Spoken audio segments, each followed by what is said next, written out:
Welcome to the wonderful fantasy world. Subscribe now. The Mark of the Two Snakes, The Rebirth of the God, Slayer.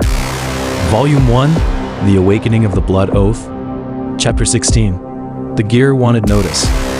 The human settlement, Rusttown, on the edge of the misty wasteland, groaned with the turning of gears in the twilight. Aiden moved forward along the base of the wall, and the shadow of his hood covered the flickering double snake mark on his chest. In front of the notice board at the end of the street, several sheets of parchment crackled in the wind. The most eye-catching one had a sketch of him, and under the title Reincarnation of the Godslayer, Descendant of the Spiritual Vein Thief, the reward of Eternal Gear Spell Imprint was particularly dazzling on the rust-stained iron plate. "They've drawn you like a gear monster," Lily's voice came from the alley. Her fingers tapped on the gear spell imprint on her gauntlet, and the Eternal Silence 412 number on the inner side of the metal gauntlet glimmered faintly in Aiden's blood-red eyes. It was the extermination number of a human family in the church's purification operation in Chapter 4 of the Prequel. When Aiden approached, he found that on the blood-colored pattern at the edge of the wanted notice, a pattern of two snakes entwining a gear was faintly printed, exactly the same as the bottom pattern of Loren's design drawing in Chapter 3 of the Prequel. "Worse still is this," Lily handed over the ciphertext intercepted from the church's carrier pigeon. In the moonlight, the gear spell imprints on the paper automatically appeared, revealing the activation formula of the previous Divine Throne experiment. Anger, sorrow, hope, 3 drops of blood to awaken the Divine Throne. Aiden's fingers woggled the words, and he suddenly remembered that on the gallows square in Chapter 3, the double snake tattoo in the palm of the church bishop was a distorted version of this pattern. "Aiden!" A sharp child's voice broke the silence. A girl wearing a gear collar was stuffing bread into his hand. The Eternal Silence -999 number on the inner side of the collar exploded with red light in Aiden's blood. Red eyes. It was the experimental subject number when his mother was executed in Chapter 12 of the Prequel.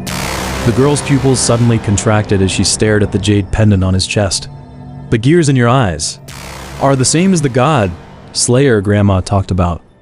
Aiden took a half step back, and his blood-red eyes unconsciously activated. He saw that there were 7 cracks in the gear gauntlet above the girl's head, with an 83% probability of death.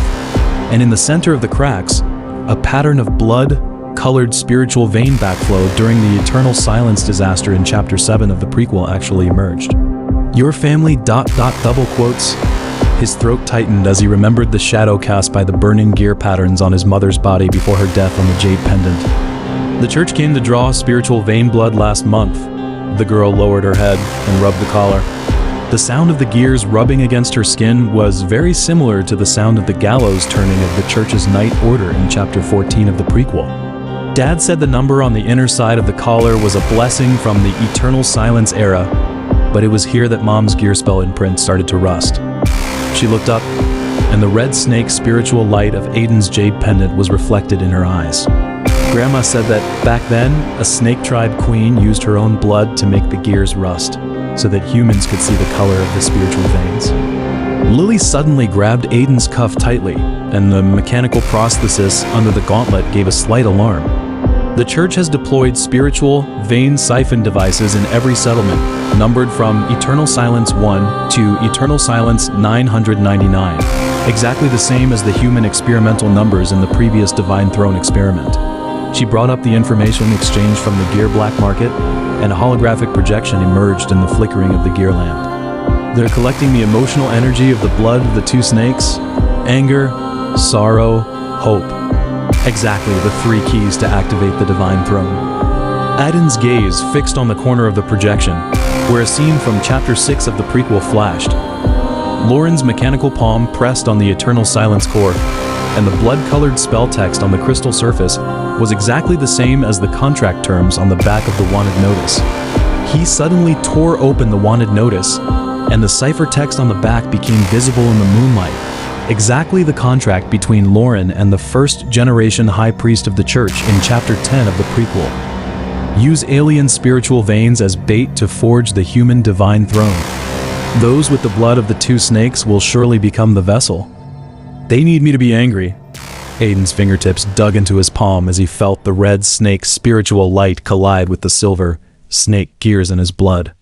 Just as Loren needed Vera's pain to activate the Divine Throne 100 years ago, he remembered the scene in the Misty Choice in Chapter 3 when the projection of his mother being burned appeared from the core of the war puppet. Did she deliberately expose her spiritual vein affinity ability at that time to make the church think that the blood of the two snakes had been cut off? The girl suddenly pointed to the gear tower in the distance, where the searchlight on the top was sweeping across the wasteland. There are aliens there who can condense spiritual fireballs with their bare hands, just like the legendary Godslayer. The gears of her collar suddenly reversed, making the beeping sound of energy overload in the previous Divine Throne experiment. Dad said that the church's oracle is actually the monster in the gears talking. Aiden's blood-red eyes suddenly stung, and an afterimage of the battle from Chapter 8 of the prequel flashed in his vision.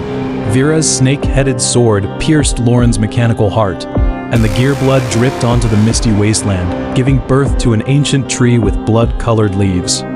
He pressed the girl's shoulder, and the red snake's spiritual light seeped in along the pattern of the collar. The double snake totem on the inner side of the gear suddenly glowed. It was the symbiotic mark left to humans by Vera before petrification in Chapter 9 of the prequel. They're not monsters. Aiden tore off the wanted notice and let the flame spell imprint burn in his palm. It's the church that turned the gears into man-eating monsters. He showed the red snake pattern coexisting with the flame in his palm, which perfectly coincided with the totem on the inner side of the girl's collar. The snake tribe queen your grandma mentioned is my grandmother, and her blood still flows in these gears. Lily's gear compass suddenly beeped, and the pointer pointed to the third underground floor of the gear tower. It's the resonance of the Divine Throne core. She tightly held the gear key exchanged from the black market. The same frequency as the emotion collector recorded in the log of the previous Divine Throne experiment. The double snake gear in the center of the compass started to reverse, projecting a scene from Chapter 2 of the prequel. The red snake pottery cup that Vera distributed to humans during the spiritual vein symbiosis ceremony was now being used by the church to hold alien spiritual veins. Screams came from the direction of the gear tower. Aiden's blood-red eyes saw hundreds of gear cages sinking, and the number of each cage corresponded to an alien elder in the previous Divine Throne experiment. The girl suddenly grabbed his clothes and stuffed a gear-shaped stone into his hand, engraved with the symbiotic spell of the previous Divine Throne experiment. Blood and gears. Indispensable. Exactly the creed of his father's blacksmith shop. Mom said this can avoid the church's probes. The girl's voice was tinged with sobs. When she was taken away, she was holding such a stone in her hand. The dent on the surface of the gear stone was exactly the same as Aiden's snake-shaped wrench, which was the secret signal set by his parents in the blacksmith shop in Chapter 11 of the prequel. Aiden suddenly remembered what his mother said before her death. The sound of the turning gears is the world asking you what you want to become. He pressed the gear stone on the double snake seal of the wanted notice, and the red snake's spiritual light spread like rust. The coordinates of the pre-era Stargate appeared on the back of the paper, exactly the same as the runes in the tree hole of the ancient tree in Chapter 8. Lily informed the caravan to gather at the petrified ancient tree. Aiden took off his hood, letting the double snake mark shine in the twilight. The church wants to collect my emotions to activate the Divine Throne, so we'll give them a real Godslayer awakening. He looked at the gear tower, where every gear was engraved with the names of the victims of the previous Divine Throne experiment, including his mother's experimental subject number, WL07. The girl suddenly pointed at his chest and exclaimed, "Your mark is moving." Aiden looked down, and the double snake pattern was alternately showing red and silver colors with his heartbeat, exactly the same as the double snake spiral of the blood-colored spiritual vein backflow during the Eternal Silence disaster in Chapter 7 of the prequel. Lily gasped, "It's the Divine Throne Core positioning." Loren used this frequency to lock onto Vera's spiritual veins back then. Aiden suddenly had an inspiration and pressed his palm on the base of the gear tower. The blood-colored pattern spread along the gear cracks, and the sound of the turning gears of the previous Divine Throne experiment came from deep underground, exactly the same as the sound of his father's hammering that he had heard in the blacksmith shop for 17 years. "Do you think you can trap the blood of the two snakes?" He whispered to the trembling gears. Vera's blood taught the gears to rust, and Loren's gears should have been torn apart by rust long ago. The searchlights of the gear tower suddenly went out, and the locks of hundreds of gear cages burst open at the same time. Aiden saw the sacrificial prayers engraved on the inner side of the cages, exactly the same as the bottom spell of Loren's design drawing in Chapter 3 of the prequel. When the first alien youth stumbled out, the snake-shaped birthmark on his back coincided with the Godslayer totem on the wanted notice, very similar to the destroyed Snake Tribe totem in Chapter 4 of the prequel. They're using the spiritual vein siphon cannon on the top floor to extract alien spiritual veins. Lily pointed at the beating red dot on the compass. The same principle as the Eternal Silence core in the previous Divine Throne experiment, except that this time the target is you. She handed over the design drawing stolen from the church's secret scroll. The double snake entwining pattern on the edge was absorbing Aiden's spiritual light.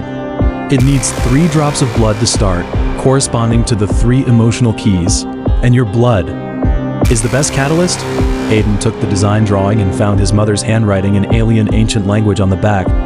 Aiden, don't let anger be the fuel for the gears.